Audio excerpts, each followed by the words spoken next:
Bienvenue dans Cap sur la transition, les politiques publiques environnementales en question, c'est le podcast de l'IDRI.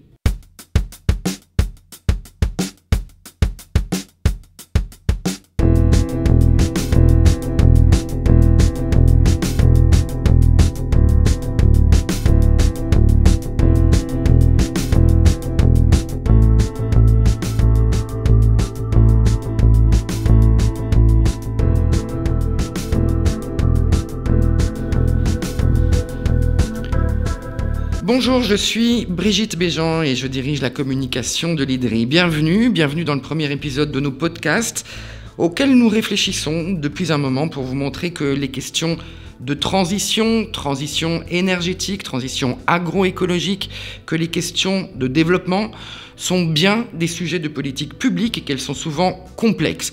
Oui, vous pouvez faire pipi sous la douche ou fermer le robinet en vous lavant les dents. Oui, vous pouvez nettoyer votre boîte mail, mais l'action pour contenir le réchauffement climatique ou faire reculer l'effondrement du monde vivant repose non pas sur les épaules des individus, mais sur des décisions politiques, décisions que les décideurs politiques ou les acteurs économiques prennent ou ne prennent pas. Expliquer ce qui est complexe, faire comprendre qu'il faut avoir le temps long comme horizon temporel et que les décisions d'aujourd'hui doivent nous mettre dans la bonne direction, comprendre qui décide quoi et pourquoi, faire dialoguer ceux qui sont concernés par les questions environnementales et climatiques à l'échelle de la planète, comment débloquer des situations tendues ou qui paraissent inextricables. À l'IDRI, nous avons des idées, elles sont basées sur la science et nous les mettons dans le débat démocratique. Nous créons cette série de podcasts pour que les questions soient bien posées, pour qu'on évite les caricatures et pour que les possibles solutions soient mises sur la place publique. La production de ce premier épisode est un peu précipitée à cause de l'invasion de l'Ukraine par la Russie. En quelques jours à peine, nous commençons à entrevoir les conséquences que cette guerre a déjà sur les secteurs de l'énergie et de la production agricole, questions qui s'entremêlent quand on évoque les engrais azotés. Sanctions, pénuries, flambée des prix, comment se passer du gaz russe, comment se passer du blé ukrainien, c'est le directeur de l'IDRI, Sébastien Treyer, qui nous éclaire.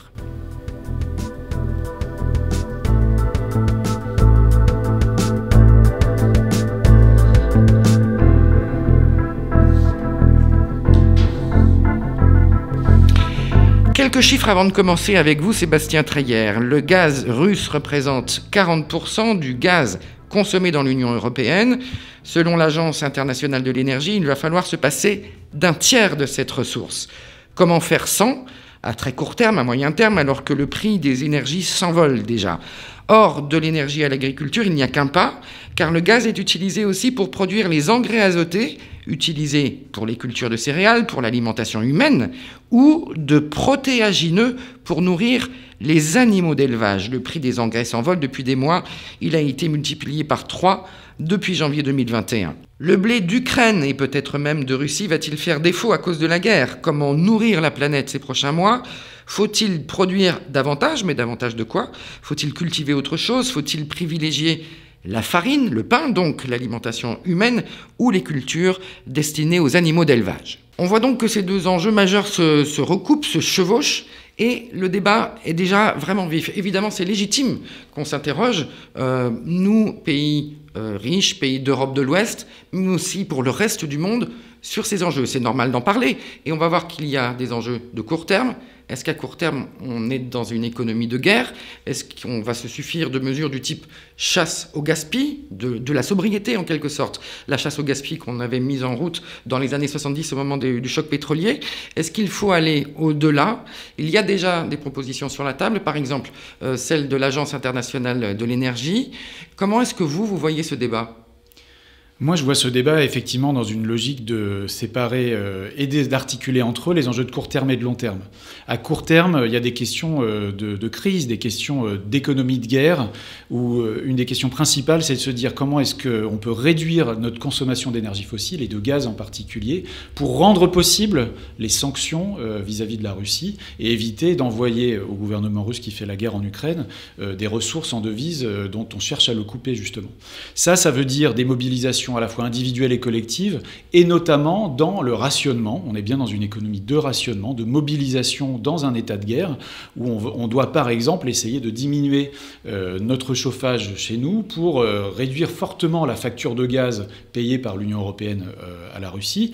1 degré en moins, ça fait des montants extrêmement importants, 15-20% de la consommation de gaz qui pourrait être réduite. Et il s'agit en gros de mettre un pull plutôt que d'être en t-shirt chez soi. Donc c'est quand même une économie du rationnement qui n'est pas non plus un bouleversement de nos modes de vie, alors que ça peut avoir un gros impact. Et donc ça, pour moi, c'est extrêmement important. Et surtout, je veux souligner que c'est pas juste cette mobilisation individuelle, elle va aussi avec des formes de mobilisation collective qui nous articulent avec le long terme. C'est-à-dire qu'on a besoin aussi, et c'est en place petit à petit, que l'État puisse continuer à aider à la rénovation énergétique, au changement des chaudières, pour que on ait de moins en moins besoin de gaz, même en routine, à moyen terme et à long terme. Bon, le gaz, on l'utilise chez soi éventuellement. Donc pour se chauffer, évidemment, ça c'est assez majeur, éventuellement pour faire la cuisine. Il y a des usages industriels aussi. Est-ce que l'État peut jouer un rôle actif, fort, et que pourrait-il faire aujourd'hui pour, à la fois en direction des industriels qui utilisent du gaz russe et des individus, enclencher quelque chose qui permette de traverser en mode crise cette année 2022 ? À mon avis, le volet principal, c'est à la fois de tenir bon sur les objectifs de long terme, de dire de toute façon à 2030, on veut décarboner notre économie. Et donc ça veut dire qu'on va progressivement essayer de sortir de l'usage des énergies fossiles à 2030 et à 2050. Et donc ça doit rester notre horizon. Et qu'en attendant, dans la période, il faut qu'à la fois chez les industriels et les particuliers, on soit capable de substituer l'énergie fossile par d'autres énergies, si on y arrive dans la période, et aussi vraiment jouer sur la réduction de la demande. La réduction de la demande, l'efficacité énergétique dans les industries comme chez les ménages, c'est un volet extrêmement important. Je me permets d'ajouter qu'aujourd'hui, quand on réfléchit à la sécurité énergétique du continent européen, le débat est beaucoup trop souvent focalisé uniquement sur la substitution d'une énergie par une autre. Et donc, est-ce qu'on va réussir à substituer des énergies renouvelables au gaz ? Est-ce qu'on aura besoin du gaz parce que les énergies renouvelables demandent d'être complétées à un moment ? Donc, on voit qu'il y a des questions qui sont essentiellement sur le mix énergétique et sur la production d'énergie. Or, un gros volet de la sécurisation énergétique de notre continent, c'est la gestion de la demande, c'est la réduction de la demande, les économies d'énergie. Et effectivement, après le choc de 73, c'était une politique publique qui a été mise en place avec une agence qui est devenue l'ADEME aujourd'hui, qui était là pour mettre en place comme une politique publique massive les réductions de notre utilisation de l'énergie. Bon, parce que la meilleure énergie, finalement, c'est celle qu'on ne consomme pas et c'est celle qui nous coûte le moins cher. Si on réfléchit à l'idée des individus, à court terme, donc éventuellement baisser le chauffage, mais on parle de la rénovation des bâtiments. Évidemment des maisons individuelles, et pas que, évidemment des bâtiments industriels, des bâtiments publics, et donc des collectivités locales où l'État peut être concerné par ces questions, ou de changer le mode de chauffage de ces lieux-là. Et l'État a quand même une politique de rénovation des bâtiments, rénovation thermique, isolée pour moins dépenser. Ça protège des énergies fossiles, évidemment, et puis ça protège le portefeuille individuellement de la personne concernée. Mais on en est où ? Est-ce que ça fonctionne ? Est-ce qu'on peut accélérer ? Qu'est-ce qu'on fait maintenant face à la crise du gaz russe ? Alors je pense qu'il y a vraiment toujours une question de temporalité qui est extrêmement compliquée dans ces moments de crise. On aimerait vraiment accélérer la rénovation énergétique du bâtiment et le remplacement des chaudières. Si ça ne va pas très vite, c'est aussi parce qu'il y a des éléments qui sont compliqués à accélérer. Et donc il faudrait qu'on accélère autant que possible.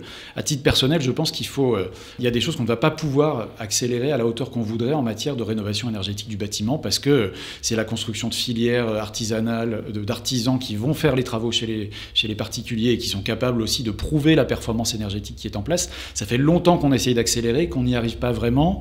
Il y a quand même des choses qui pourraient, à la faveur de cette crise, déclencher des déverrouillages. Il me semble qu'il y a des éléments de l'accès au guichet pour financer ces choses-là qui pourraient être simplifiés à la faveur de cette crise. Mais la Convention citoyenne sur le climat avait déjà fait des propositions à ce sujet. Donc je ne suis pas très confiant dans la capacité à accélérer énormément sur ce sujet-là. Mais il faut tenir bon. C'est-à-dire que c'est le moment ou jamais de continuer et de dégager les budgets nécessaires sur ce sujet-là. Inévitablement, il faut aussi qu'on ait dans le viseur un élément qu'on n'a pas encore discuté, qui est l'augmentation des prix chez les particuliers. Et évidemment qu'il faut parler de l'augmentation des prix de l'énergie, et on y viendra peut-être à un autre moment, l'augmentation des prix de l'alimentation. Et même d'autres produits qui peuvent être impactés par la hausse du prix des énergies. Voilà, le prix des énergies qui va se répercuter dans tout un tas de biens de consommation. L'industrie, etc. Et donc, il faut probablement, dans cette période, avoir une réflexion de nouveau d'économie de guerre, et moi je ne suis pas fanatique des expressions martiales, mais là c'est ça qui nous arrive, d'une économie de guerre, où le budget public va devoir à la fois aider les consommateurs et les résidents, les habitants les plus vulnérables, qui ont le plus de mal à faire face à cette augmentation des prix, et en même temps, c'est-à-dire en plus, les aider à réduire leur dépendance à l'énergie, par exemple en s'équipant d'une nouvelle chaudière. Et donc là, on a une vraie équation compliquée pour les dépenses publiques, mais c'est bien une dépense de crise pour aider à la fois à supporter le choc et en même temps préparer l'avenir et réduire progressivement cette dépendance à l'énergie. Alors, cette histoire de gaz russe, elle est liée aussi à la question de la production agricole, tout simplement parce qu'on utilise du gaz pour fabriquer des engrais azotés. Ces engrais, on l'utilise évidemment pour faire pousser des céréales, des oléoprotéagineux, toutes nos productions céréalières. Et on se rend compte aujourd'hui qu'on a un enjeu de très court terme. Est-ce qu'on va réussir à se nourrir? Est-ce qu'on va réussir à nourrir le monde cette année 2022 si le blé ukrainien et éventuellement le blé russe manquent sur les marchés mondiaux? Et puis, on a aussi des enjeux de moyen terme, on verra ça après. Mais d'abord, à très court terme, est-ce que la question de la sécurité alimentaire, pour nous Européens, mais peut-être pour d'autres pays du monde, peut se poser? Si oui, comment on y répond? Alors oui, il y a des questions de court terme qui sont importantes à cause de l'augmentation du prix sur les marchés mondiaux du blé, mais aussi d'autres céréales. Et notamment lié à la fois à cette anticipation d'une moindre disponibilité des exportations ukrainiennes ou russes, et aussi au fait que le prix du gaz augmentant, le prix des engrais lui-même augmente, et donc ça c'est un des facteurs de production du blé. Donc les deux facteurs sont conjoints et expliquent l'augmentation actuelle des prix du blé. Ça pose des risques assez différents, je pense, selon les régions. Pour beaucoup de pays du Moyen-Orient et d'Afrique du Nord, l'Égypte en est un exemple très particulier, c'est des importateurs structurels de céréales. Je crois que pour la région Afrique du Nord, Moyen-Orient, c'est 10% des besoins domestiques qui sont approvisionnés par des importations, dont un cinquième viennent d'Ukraine. C'est donc pas du tout négligeable pour ces pays-là. Et eux vont avoir des vrais problèmes de sécurité alimentaire en termes de leur capacité à payer pour accéder au blé. Autrement dit, il y aurait du blé, mais il serait très cher éventuellement. Il y aura du blé qui sera très cher aujourd'hui. La question c'est, est-ce que en 2022, en 2023, si jamais on est dans un scénario d'absence des productions ukrainiennes et russes sur les marchés internationaux, à ce moment-là, il y aura des vrais problèmes de disponibilité. Mais pour l'instant, c'est avant tout un problème de prix. Et donc, une des questions qu'on peut se poser, c'est quelles actions on peut entreprendre pour atténuer ces augmentations de prix pour ces pays-là. Et je pense notamment qu'il faudra être très vigilant sur la question des stocks. Comment est-ce que l'utilisation des stocks peut aussi faire baisser la tension sur les marchés internationaux? Malheureusement, les stocks ne sont pas en bon état à l'échelle mondiale parce qu'il y a eu plusieurs sécheresse dans des grandes régions productrices. Donc on a un vrai problème de ce côté-là. Pour ce qui est maintenant de nos pays d'Europe de l'Ouest, il y a deux types de questions de nouveau à l'intérieur de nos pays. Ceux qui prennent comme un choc frontal l'augmentation du prix des céréales et des oléoprotéagineux, c'est le secteur de l'élevage qui utilise pas mal de ces productions pour alimenter ces animaux. Et donc là, il y a un vrai enjeu de savoir comment, dans la politique agricole de transformation qu'on essaye de mener pour ce secteur de l'élevage, pour l'amener à plus de durabilité et plus de viabilité économique, comment l'aider à surmonter cette crise des prix de l'alimentation du bétail. Et puis, pour les plus vulnérables des consommateurs d'alimentation humaine, les Français, les Européens, qui sont les plus pauvres, accéder à des denrées de base va probablement devenir plus cher. Et il faut là aussi se poser des questions mais de sécurité sociale, j'allais dire quasiment, pour utiliser un terme générique et pas notre sécurité sociale en particulier, mais comment aider les plus vulnérables à accéder à une alimentation de qualité et aux denrées de base. Alors à très court terme, certains nous disent il faudrait peut-être planter du blé cette année sur des surfaces qu'on n'utilise pas d'habitude. Il y a un certain nombre de surfaces, entre 4 et 7%, qui sont en jachère, qui sont souvent des sols de pas très bonne qualité, mais qu'on laisse vivants, notamment pour protéger la biodiversité, évidemment, qui peut s'y développer. Donc ça a un intérêt écologique majeur.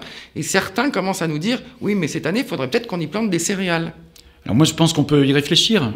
Dans une économie de guerre, dans un moment de mobilisation collective, se dire qu'on va aller chercher des espaces qu'on avait auparavant dédiés à préparer une transformation structurelle, pour 1 année, 2 années, on peut se dire qu'il faut les emblaver, les mettre en culture pour produire du blé, du maïs, etc. Et ça, je pense qu'il faut y réfléchir. Je crains juste qu'en ordre de grandeur, ces surfaces soient en fait peu importantes et leurs rendements pas les meilleurs, parce que ceux qu'on a mis en jachère ne sont pas forcément les rendements, les cultures les plus avec le meilleur potentiel. Donc on y remettrait beaucoup d'engrais? Alors probablement aussi qu'une des questions derrière, c'est que quand un certain nombre d'acteurs du secteur agricole disent il faut produire plus pour notre souveraineté alimentaire et pour la sécurité alimentaire mondiale, ils pensent aussi laissez-nous produire avec plus d'engrais sur ces anciennes jachères, mais aussi partout, pour augmenter les rendements. Et là aussi, je ne suis pas certain qu'on puisse encore augmenter les rendements par rapport au niveau de rendement qu'on a aujourd'hui en Europe. Et donc je ne vois pas une très forte possibilité de ce côté-là. Peut-être qu'une autre chose à explorer, c'est qu'en fait, en Europe de l'Ouest, plus que la moitié de notre production végétale va nourrir les animaux. Et donc, d'une certaine manière, il faudrait qu'on réfléchisse, mais on ne peut pas complètement changer ces choses-là d'une année à l'autre, qu'on réfléchisse à est-ce qu'en situation de crise, il faut essayer de détourner une partie de l'alimentation animale ou des surfaces qui sont en alimentation animale pour produire pour l'alimentation humaine. Ouvrons ces options, mais cependant, il ne faut pas insulter le long terme. C'est-à-dire que ces éléments de changement, de crise, doivent quand même être rendus le plus cohérents possible par rapport à des objectifs de long terme du pacte vert européen le Green Deal, qui sont extrêmement importants aussi en matière de sécurité. Précisément, en ce moment, ceux qui nous disent « attention, la sécurité alimentaire peut être en danger, il faut produire plus », disent aussi les normes environnementales que l'Europe veut nous mettre à horizon de 2030 ne sont pas une bonne idée, il faut donc les abandonner. Ce que vous nous dites, c'est qu'il ne faut pas voir les choses comme ça, il ne faut pas lâcher les objectifs environnementaux, mais il faut réfléchir à l'équilibre entre les surfaces dédiées à alimenter les hommes, les surfaces dédiées à alimenter les animaux. Est-ce que ça, c'est le cœur du débat? Je pense que c'est un des cœurs du débat. En tout cas, je trouve qu'aujourd'hui, il y a un risque d'utiliser des termes comme la souveraineté alimentaire ou la sécurité alimentaire pour faire un amalgame entre les besoins de la crise actuelle et les questions de sécurisation à moyen terme, à 2030, etc. Si on se projette à 2030, le projet de la Farm to Fork, la stratégie de la ferme à la fourchette, qui fait partie du pacte vert européen, le Green Deal, c'est de réduire l'utilisation des engrais azotés. Et donc ça, c'est bon en matière de réduction de la dépendance au gaz russe. C'est de réduire la dépendance aux pesticides et, ce faisant, donc de rediversifier nos rotations et donc de réintroduire aussi des éléments qui peuvent se substituer aux engrais. Donc on continue des choses qui sont systémiques et bénéfiques entre elles, avec des co-bénéfices entre elles. Et puis, c'est aussi de réduire nos importations d'alimentation animale. Aujourd'hui, on dépend beaucoup d'importations du Brésil. C'est ça dont on parlait beaucoup. C'est le soja importé du Brésil. Et la forêt amazonienne. Et on avait un consensus relatif des acteurs européens agricoles et environnementalistes pour dire oui, réduisons cette dépendance au soja brésilien. Et bien, réduisons aussi notre dépendance aux importations de maïs ou de tournesol ou de blé ukrainien qui viendrait nourrir nos animaux en Europe. Ça sera meilleur pour la sécurité alimentaire de la planète parce que ces productions, ces céréales seront disponibles pour d'autres. Et puis ça sera meilleur pour notre indépendance et notre sécurisation alimentaire, à nous aussi, notre sécurité politique même, d'un point de vue de la sécurité de nos approvisionnements. Et ça, il faut juste que j'explique comment c'est possible quand même. Si on veut réduire la part de nos importations animales, c'est que d'une certaine manière, on va aussi réduire notre production animale en Europe. Et là, il faut être clair, certains acteurs du milieu agricole, par exemple la COPA-COGECA, la Fédération européenne des agriculteurs et des coopératives agricoles, disent la Farm to Fork, c'est une stratégie de décroissance. Ceci n'est pas vrai. Pour le secteur des productions végétales, c'est une stratégie de rediversification qui, en volume et en valeur, ne parle pas de décroissance.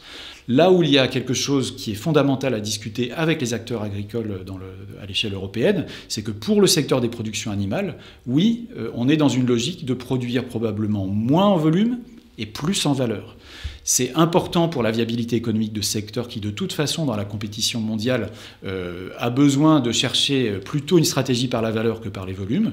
Et puis, c'est aussi là qu'on trouve les marges de manœuvre pour réduire la quantité de production végétale qui vient nourrir les animaux. Alors, viabilité économique, mais il y a aussi quand même, on peut le rappeler, des arguments pour lesquels l'Europe a mis cette stratégie de moyen terme sur la table. Il y a des gains en qualité des eaux de nos rivières, en qualité de la biodiversité et en réduction des gaz à effet de serre. Tout ça, ce sont des objectifs qu'il ne faudrait pas lâcher et pour lesquels on peut même faire de la recherche d'ailleurs.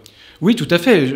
Effectivement, c'est assez paradoxal. En travaillant à l'IDRI, j'ai surtout insisté ici sur le fait que les objectifs du Green Deal en matière agricole étaient très convergents avec une logique de sécurisation au sens... En quantité et économique, on va dire. Voilà, économique et sécurisation, la sécurité stratégique de notre continent et aussi sécurité alimentaire du monde, que tout ça était compatible.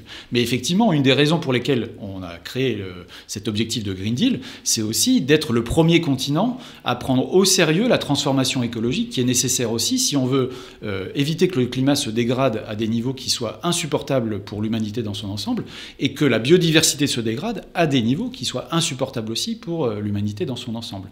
Et donc, c'est bien ces bénéfices-là qu'on essaye d'avoir et c'est très important de les garder comme une ligne de mire qui est la raison pour laquelle on fait cette transformation structurelle du système agricole.